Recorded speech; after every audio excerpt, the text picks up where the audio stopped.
ಕೆಸರುಗದ್ದೆಯಂತಾಗಿದೆ ಅನುದಾನಿತ ಶಾಲೆಯ ದಾರಿ.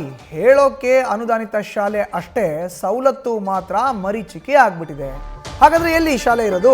ಚನ್ನಕೇಶವ ಹಿರಿಯ ಪ್ರಾಥಮಿಕ ಶಾಲೆ ಇದು. ಚನ್ನಕೇಶವ ನಗರ ಎಲ್ಲಿ ಅಂತ ಹೇಳಿದ್ರೆ ಬೆಂಗಳೂರಿನ ಬೊಮ್ಮನಹಳ್ಳಿ ವಿಧಾನಸಭಾ ಕ್ಷೇತ್ರದ ಹೊಸ ರೋಡ್ನಲ್ಲಿ ಇರೋ ಅಂತ ಶಾಲೆ ಇದು. ಈ ಶಾಲೆಗೆ ನೇರವಾಗಿ ರಸ್ತೆನೇ ಇಲ್ಲ. ಮೊಟ್ಟೆ ಬಾಳೆಹಣ್ಣು ಬದಲಿಗೆ ರಸ್ತೆ ಸರಿಪಡಿಸಿ ಅಂತ ಮಕ್ಕಳು ಆಗ್ರಹ ಮಾಡ್ತಾ ಇದ್ದಾರೆ. ಶಿಕ್ಷಣ ಸಚಿವ ಮಧು ಬಂಗಾರಪ್ಪ ನೋಡಲೇಬೇಕಾದಂಥ ಸ್ಟೋರಿ ಇದು. ನ್ಯೂಸ್ ಫಸ್ಟ್ನ ಸ್ಕ್ರೀನ್ ಮೇಲ್ಗಡೆ ನೋಡ್ತಾ ಇದ್ದೀರಿ. ಹೇಗಿದೆ ನೋಡಿ ರಸ್ತೆ. ಈ ರಸ್ತೆನಲ್ಲಿ ಮಕ್ಕಳು ಹೋಗೋಕ್ಕಾಗತ್ತಾ?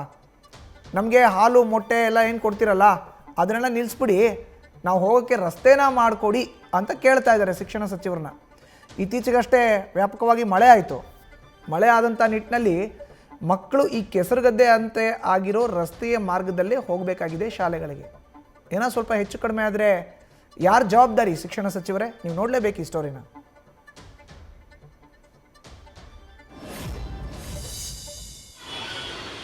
ಅದಕ್ಕೆ ಮುಂಚೆ ಎಲ್ಲ ಚೆನ್ನಾಗಿತ್ತು, ಪ್ರೇಯರ್ ಎಲ್ಲ ನಡೀತಾ ಇತ್ತು, ಸ್ಪೋರ್ಟ್ಸ್ ಎಲ್ಲ ಆಡಿಸ್ತಾ ಇದ್ರು. ಈಗ ಮಳೆ ಬಂದಾದ್ಮೇಲೆ ಇದು ಊಟದ ಗಾಡಿ ಮತ್ತು ಟ್ಯಾಂಕರು ಅದೇನೋ ಬಂದಾಗ ಈ ರೀತಿ ಹಳ್ಳ ಬೀಳುತ್ತೆ. ಆದಾಗ ಮಕ್ಕಳು ಓಡಾಡೋದಕ್ಕೂ ಕಷ್ಟ ಆಗುತ್ತೆ. ಸಾಕಷ್ಟು ಮಕ್ಕಳು ಬಿದ್ದಿದ್ದಾರೆ ಅಂತ. ಹೌದು, ಇಲ್ಲಿ ಮಕ್ಕಳು ಬಿದ್ದಿದ್ದಾರೆ. ಇಲ್ಲಿ ನೀರು ನಿಂತ್ಕೊಂಡಿರೋದ್ರಿಂದ ಸೊಳ್ಳೆಗಳು ಬೇರೆ ಉತ್ಪತ್ತಿ ಆಗುತ್ತೆ. ಅದರಿಂದ ಸ್ವಲ್ಪ ತೊಂದರೆ ಆಗ್ತಾ ಇತ್ತು. ಅಲ್ಲ, ಈ ಕೆಸರು ಪಕ್ಕನೇ ಮಕ್ಕಳು ಕೂಡ. ಹೌದು. ಹಿಂಗಾದ್ರೆ ಹೆಂಗೆ? ಗಮನಕ್ಕೆ ತಂದಿಲ್ವಾ ಆಡಳಿತ ಮಂಡಳಿ? ಇಲ್ಲ, ಮ್ಯಾನೇಜ್ಮೆಂಟ್ ರೆಡಿ ಮಾಡಿಸ್ತೀನಿ ಅಂತ ಹೇಳಿದಾರಂತೆ.